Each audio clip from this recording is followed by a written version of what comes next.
Hello there, and welcome to today's session on reading poetry.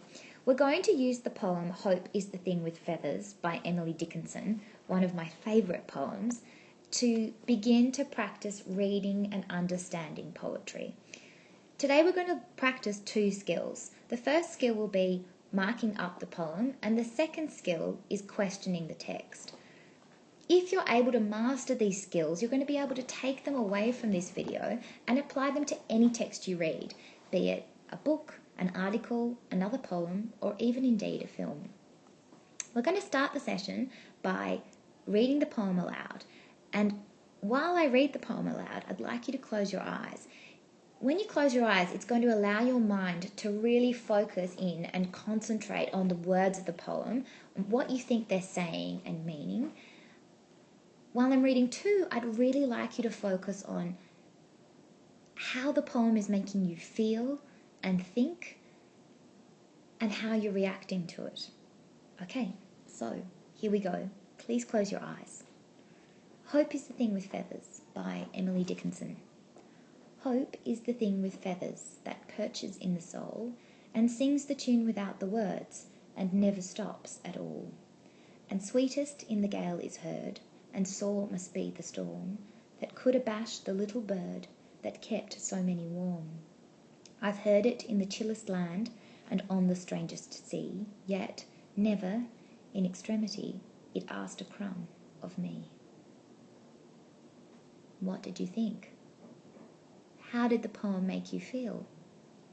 Did it remind you of anything that you've read or heard or seen or experienced? You may open your eyes. I'm not going to dwell too much longer on our initial interpretations other than to invite you to share your thoughts and feelings below in the comment section. I really encourage you to do this because if we can all contribute, we can begin to develop and share interpretations and understanding of this poem. So, on to the two skills we're going to practice today. Marking up the poem and questioning the text. The first question I'm going to ask, I'm just scrolling down here so that I've got space to write the question out, is, here we go, let me just get my pen. What is the poem saying? Now, when we ask a question like this, it's a literal question. By a literal question, I mean a question that is asking about what are the words on the page. How I'd answer a question like this, or at least the beginning of the answer, would be the poem mentions. So as you can see, this question and answer framework is not looking for any between the lines or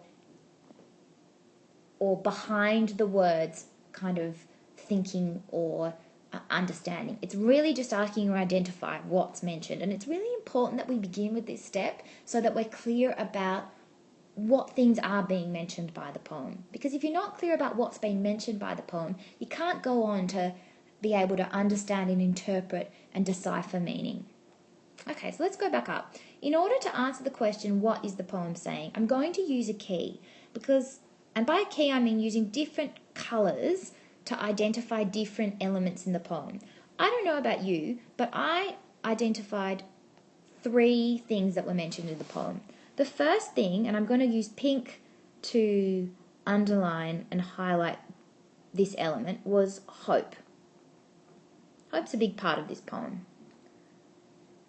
And I'm going to say hope/bird because I noticed that the hope and bird were connected. The second thing I noticed was, and I'm going to use green to talk about this, bad weather. Oh, couldn't fit it all on, apologies. The third thing I noticed was the I or the me. Did you notice that an I and a me was mentioned in the third verse of the poem? Now I'm just going to draw a box around our key so it's clear. And I'm also going to label the first second, and third verses so that when I refer to them, you know what I'm talking about. Okay, let's begin marking up our poem. So, when I mark up a poem, I'm looking for the key words that I think are most important to unlocking the poem's meaning. I'm not trying to unlock the meaning right now, I'm just trying to identify the words. So, for me, hope is a standout word. I'm going to actually put it in a box because I think this is what the poem is mainly about, hope. And the opening line and the title of the poem, the same thing in our case, mentions that it has feathers. So, hope, it's our main idea, that's why it's in a box, is the thing with feathers that perches. That's quite a specific action that the thing is doing, perching in the soul. Soul's a pretty important word. And sings the tune without the words and never stops at all. Okay, on to the second verse. And sweetest in the gale is heard. So it's most sweet and it's still heard in the gale. Now, gale is our first mention of bad weather. Gale is a really strong windstorm. And sore must be the storm, a sore storm, a bad storm, that could literally sort of bash up the little bird. Aha! Finally, an explicit mention of the bird that kept so many warm. So this little bird is able to keep people warm. Here is the I, first mention of the I or the me. I've heard it in the chillest land and on the strangest sea, more bad weather or strange places, yet never in extremity. It asked a crumb, that's the bird, it asked a crumb of me, the first person being mentioned again. Okay, so let's go back to our question and see if we can't answer it. What is the poem saying? Now, I'm not going to write out our answer because it's going to take too long, but I am going to use the beginning opening of the sentence to help us. The poem mentions. Okay, so let's go back and see what the poem mentions.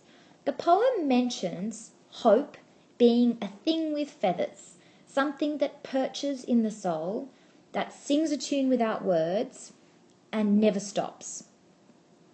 The poem also mentions, I'm now looking at the second verse, that hope, the thing with feathers, is particularly heard in bouts of bad weather, like gales, storms, and it says that it would have to be a particularly bad storm that could abash the bird who keeps so many warm.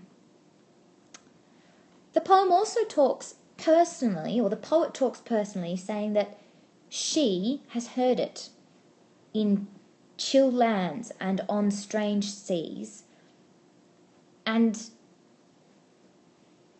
that the hope, the little bird, never asked a crumb of her.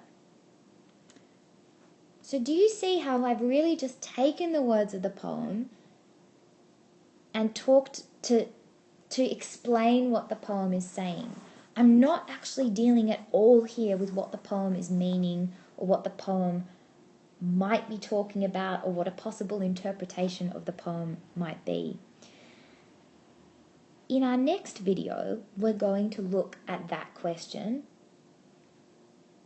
what the poem might mean, which is an inferential question. We're also going to ask another question, which is an evaluative question. How do I feel about this as the reader?